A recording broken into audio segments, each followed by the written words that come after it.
I have a massive headache today and I'm not feeling very well. I didn't sleep well at all. Had some horrible dreams. I've been having a lot of horrible dreams in last few days. So my head is just like pounding. I feel like I have drums playing Metallica at the back somewhere. It's not a good feeling, I can tell you that. I'm hoping that this coffee is going to get my blood pressure up a little bit because I have generally low blood pressure. So maybe it will help, but I'm not very optimistic. So welcome or welcome back if you have already watched my other videos. I'm Alex, and you might have learned by now that I'm very bad at introducing myself at the beginning of every video that I make. So sometimes I do, sometimes I don't. I forget. It just depends where my head is at. I'm obviously very slow today, so I'm able to remember some things, but others I might forget, as I usually do. So I'm here today to talk about several books that I read and in the end, like, finish what I started in the previous vlog. The previous vlog, if you haven't watched, was about two books. One was nonfiction, the other one was fiction. They were both feminist books, feminist authors. One was Andrea Dattari, Bread and Roses, and the other one was Her Side of the Story by Alba de Cespedes.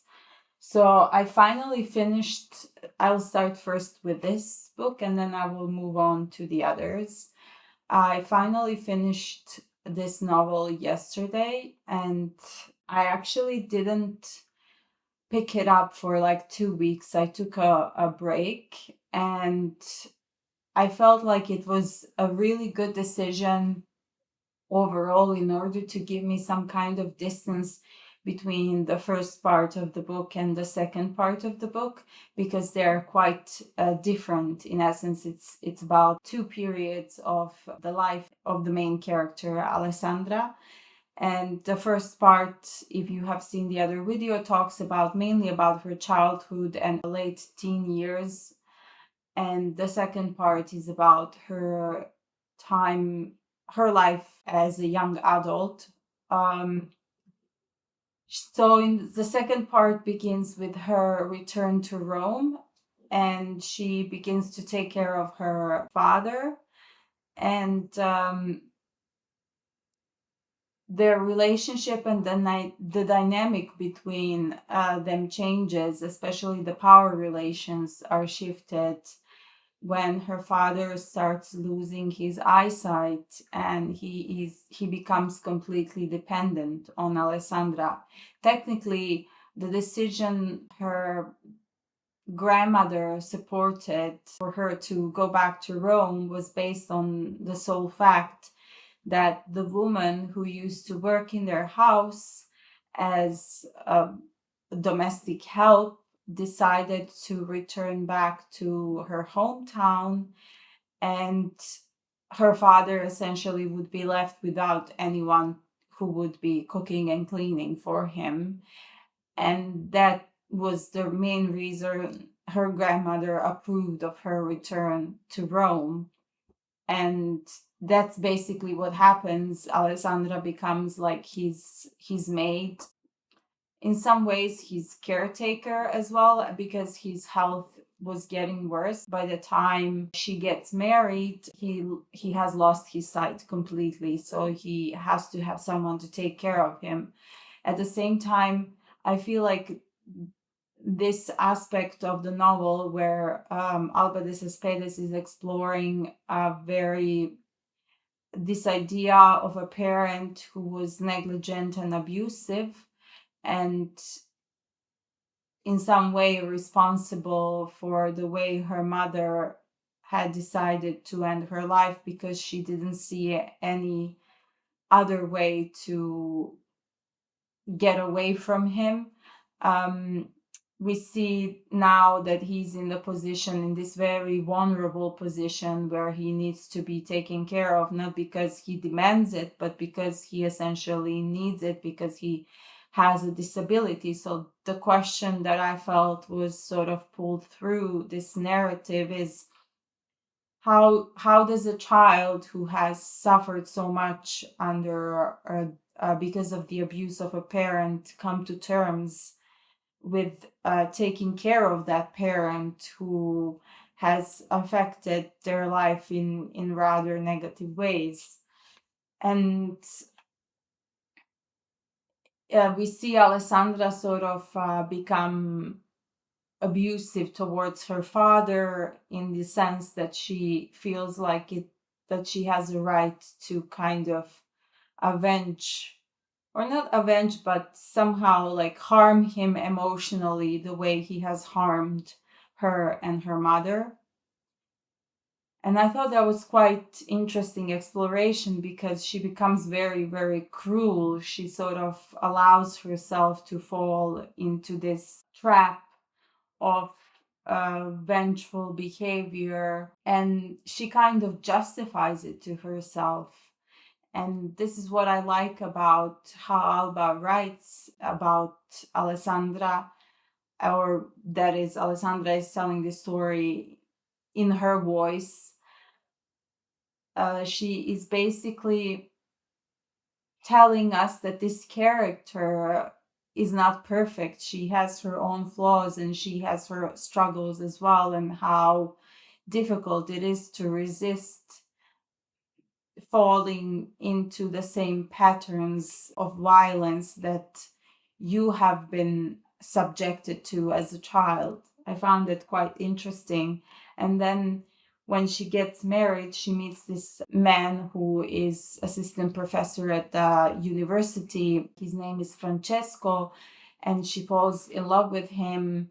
And this transition between the courting period and the post-marital period is really shocking to see the difference in his behavior. So Francesco is an anti-fascist, and he is participating in this anti-fascist struggle of the partisans in Italy. And while at the same time his wife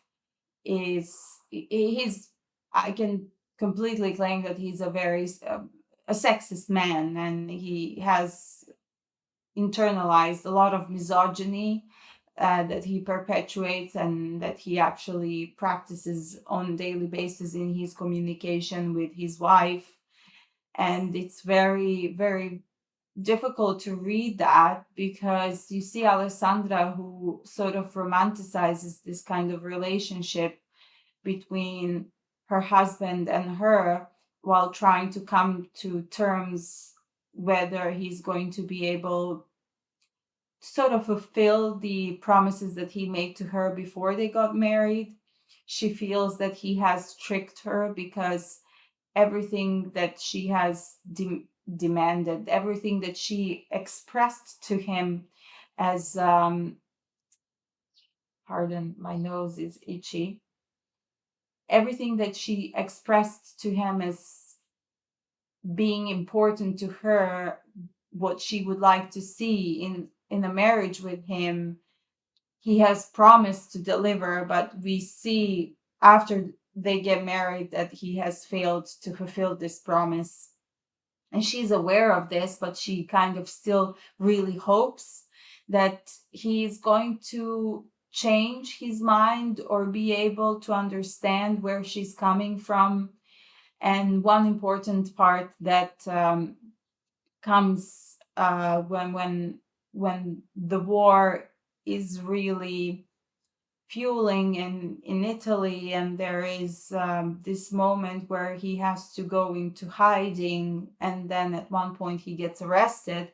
She's trying the whole time to get involved into the resistance movement, and he is denying her this opportunity. So when he goes into hiding, she kind of seizes this opportunity to join the resistance movement, and in her own right, like, show her agency, show her abilities. And Francesco, who is adamant to prevent her from joining the movement, attempts to convince her and goes to the apartment where he is arrested by the German forces, and he goes to prison for 2 months. While he's in prison, they have no communication, and she is thinking that this act of his was like some sort of expression of love and approval of her as an individual with an agency, and that this could signify like this turn in their relationship. She feels that possibly that this distance and the conditions that they are both in will affect their relationship in a positive way, that he will actually start appreciating her more as an individual who has great potential to achieve big things in her life, and not just be cooking and cleaning for him, which is technically what he like, why he married her. This is very clear throughout the novel. He's very dismissive towards her. He doesn't really take into account any of her expressions when it comes to ideas that she shares, conversations that she wants to have with him. In general, communication. He's overall like has built this wall between them, and he's refusing to communicate. Everything else is more important, and he's sort of guilt tripping her for even thinking that she should have some primary role in his life, because, you know, he's sacrificing his life for the revolution. So it's really cunning the way he was playing this game with her, and at times she feels so helpless, and that's why she fails to communicate more directly with him, because she's afraid if she pushes the communication further and more directly and demands more of him, that he's going to leave her. And this fear really grows over time, and while he's in prison, she thinks that things might change when he comes out, and when he does come out, things don't change. In the meantime, we have his best friend Tommaso, who's also trying to sort of engage in some love affair with Alessandra, and she likes this attention that she's getting from him, but at the same time she notices that these expressions that Tommaso has are not really truthful, that they also are part of this courtship, this primary phase where he's trying to convince her how he's going to be different, but in the end she doesn't believe that this relationship will be any different from her marriage. And she also, as she says herself, she's very much in love and loves Francesco and doesn't want to leave him, but she understands that on some level it could be a complete failure on her part or on his part to sort of implement any kind of change in understanding of her position. And I will read one part which was very striking when she becomes aware of who her husband is and how he doesn't really care much about her. So she says, if we had lived during a time of slavery, he would have claimed his rights as a man. He would have fought and killed to prevent one man owning another, because no one is entitled to own the body of another human. You couldn't buy the body of a slave, but you could enjoy owning the body of a woman. You acquired it with the obligation to maintain it, just as with slaves. But if I had decided to leave Francesco, the law would have recognized his right to remain master of my body. He could prevent my making use of it for years, for my entire life, even if he were a bad man or unfaithful, or had lived hundreds of kilometers away from me for decades. A slave has greater freedom than a woman. As if I made free use of my body, I would get not only lashings like a slave, I would be imprisoned and dishonored. The only way for me to decide for my own body would be to throw it in the river. And we see here like this impossibility of the situation. She cannot escape him because she knows what kind of situation her mother was in. And in some ways, I feel like she has replicated this relationship unknown, like not consciously, but she technically, at the end of the day, married her own father. And this relationship that her mother had with her father is mirrored in her own marriage. And I found it also very interesting when Tommaso is courting her and they're having a conversation about whether he should stay or go that specific night, when he had like orders from the leader of this faction of the resistance to stay with her because it was safer. He showed her the false identity papers, but he had his name was Francesco in this ID card, and his last name was her maiden name. And he says, I'll sleep on the study on the cushions from the armchair. I'm sorry, it's not my fault. It was Tullio, I swear to you. I refused on principle. Yet it seemed to me that if I insisted too much, they might have thought. He stopped for a moment before adding quietly, I didn't put up much of a fight, though, I confess. I was happy to have it clearly authorized, practically a duty to stay at your house. That's how I ended up taking his name, unconsciously, because of my desire to bind myself to your life, to be at once your husband and your brother. Anyway, you know very well that it won't be long now, and I don't want Francesco to come back to live with you. He no longer has any right. And Alessandra asks him, you're thinking about this now? Yes, why? Because he's in prison. What does prison have to do with all this? He might be entitled to a medal, say, or a decoration. There's nothing left of him in this house. Alessandra says, me, I'm here. And then they continue this conversation, and at the end of the conversation, I thought this was like funny, but not funny. She says, he sat at the marble table looking at me and smiling. His smile showed white teeth under the mustache that shadowed his lips. His eyes, like mine, were light. He was my brother.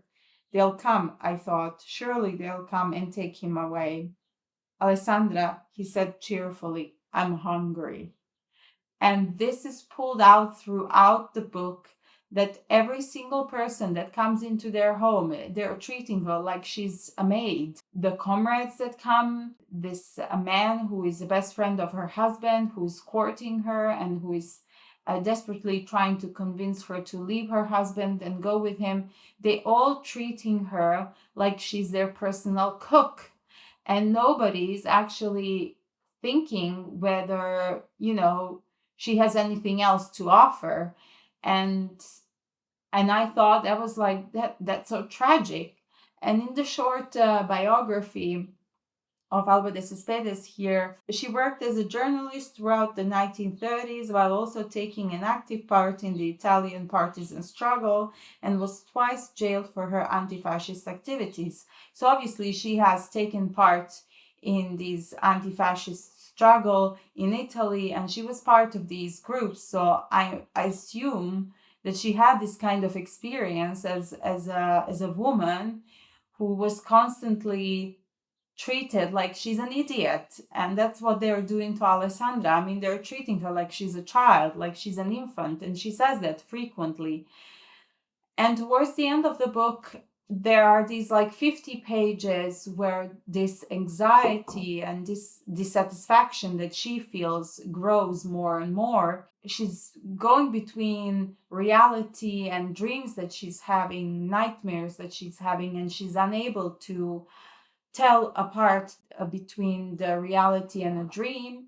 And by the end of this part of by the end of this about 50 pages where it's getting more and more repetitive of the same emotions, same thoughts, same feelings, the culmination at the end of it, I felt like either she's going to kill herself, and then I thought that was going to be like a self-fulfilling prophecy, because she spoke about it plenty of times, that she would take her own life. That's the only solution that she sees to get out of this vicious circle of sexism and misogyny. And when this culmination happens, I didn't expect it, but it made total sense what happened. I will not say it here. I will leave that part up to you to discover, although I have spoken about different parts of this novel that might be considered spoilers. I just decided not to reveal this thing because I feel like it's incredibly important to understand also why the Cespedes decided to finish the novel in such a way. So that's for her side of the story, and I really hope that whoever watches this video, at least one person picks this book. And if you do end up reading it, let me know. Or if you have already read it, I would also appreciate to hear your thoughts in the comments. It would be really, really great to have a discussion. So other books that I've read, I already mentioned, I finished this one a while ago. And in the previous video, I've spoken about the first part of the book, and pretty much the rest of the book continues in the same vein. So she's mostly focused on European context and the struggle of feminist movements in Europe, and she makes this distinction between socialist revolutionaries and bourgeois feminism, and inside the socialist feminism, like the fragmentation that occurs between the feminists who thought that they could implement the change within the system, while the social revolutionary feminism thought that the system needs to change completely. And one part that I found particularly interesting is where she's criticizing this second wave of feminism. And she says, in the course of the feminist movement's second wave, we can observe how difference went from being a social construction to rebel against to a biological nature to be pondered. Later, with the eruption of differences within the feminist movement itself, difference was recategorized and made absolute as identity. The critique of the mode of production in the patriarchal system became a critique of the legal system. The questioning of exploitation became questioning of generalized alienation. And then further down, she says, the phenomenon of the eruption of differences between feminism led to the reappearance of the concept of social class, but now considered to be one variable among many, sex, race, etc., that define identity. By placing differences of gender, sexual orientation, ethnicity, and so on the same level as class differences, multiculturalism undertakes the task, according to the author just cited, of making the inalterable presence of capitalism invisible. Situating class differences on an equal plane with others is equivalent to hiding the key role economy plays in structuring society. That is, it blurs capitalism's primordial utilization of differences to maintain the status quo of systemic domination. And right after finishing this book, I read Angela Davis' Women, Race, and Class, and they very much complement each other. So I feel because Davis's book focuses on the context in the North America, specifically the United States, that they sort of bridge each other, and in a way, the same criticism that is present here is also present here. However, Davis also makes this distinction why race plays a pivotal role in the context of the history of the United States. And that is incredibly important. But she also applies this very Marxist feminist perspective. And there is one part that I wanted to read to you that I found quite interesting. I think the most fascinating chapter in the book for me was Rape, Racism, and the Myth of the Black Rapist. How the ideology, the bourgeois ideology that developed this myth actually contributed to creation of a chasm inside the working class, and hence contributed to the inability for the working class to unite and rebel. She says here, the colonization of the Southern economy by capitalists from the North gave lynching its most vigorous impulse. If Black people, by means of terror and violence, could remain the most brutally exploited group within the swelling ranks of the working class, the capitalists could enjoy a double advantage. Extra profits would result from the super-exploitation of Black labor, and white workers' hostilities towards their employers would be diffused. White workers who assented to lynching necessarily assumed the posture of racial solidarity with the white men who were really their oppressors. This was a critical moment in the popularization of racist ideology.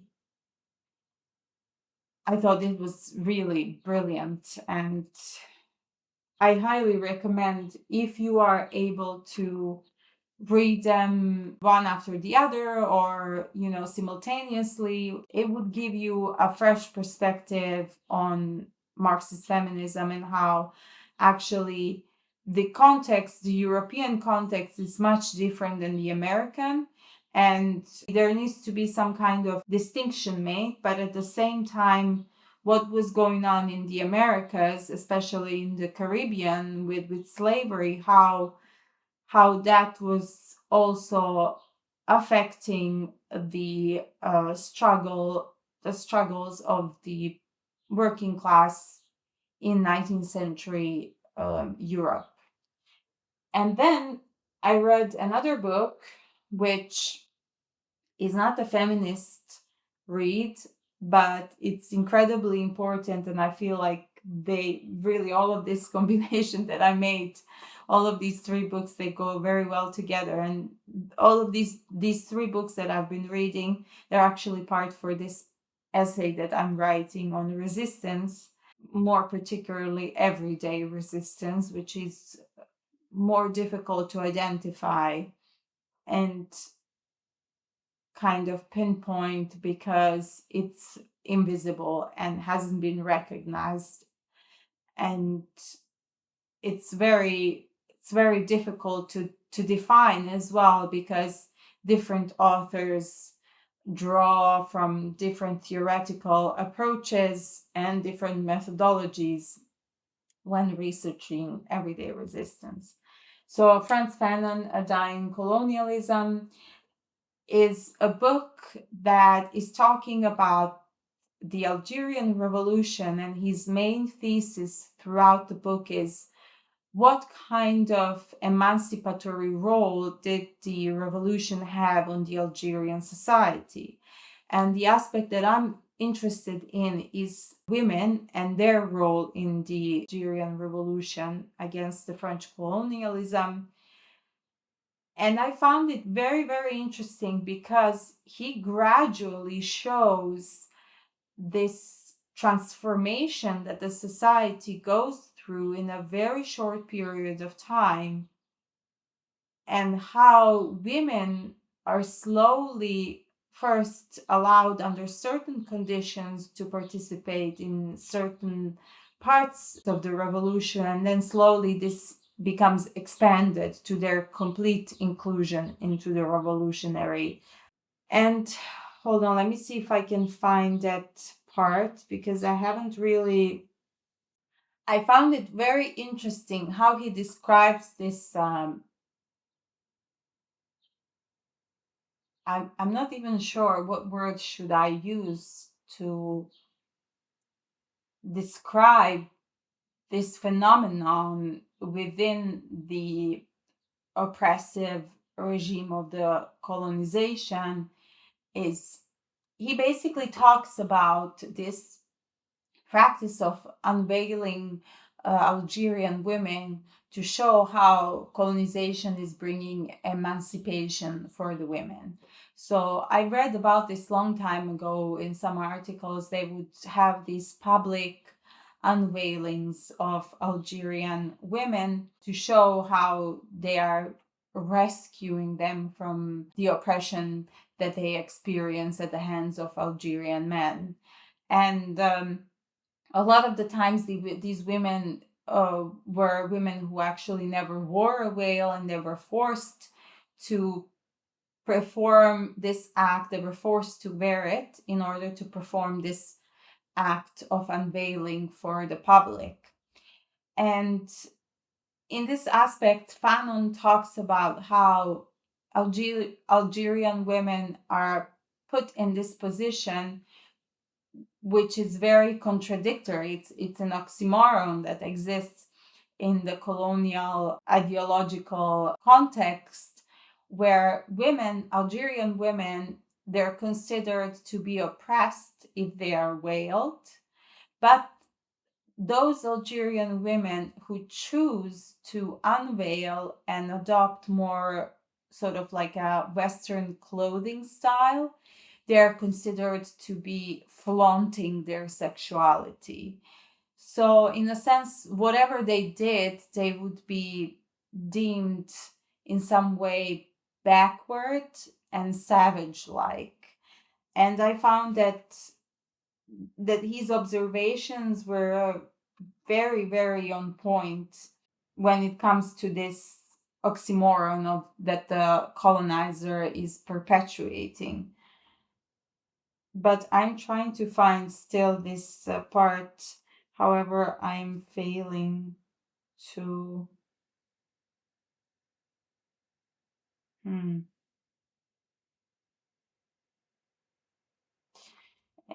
If I am not able to find it, I will probably put it in the description down below, because right now I'm really struggling to see.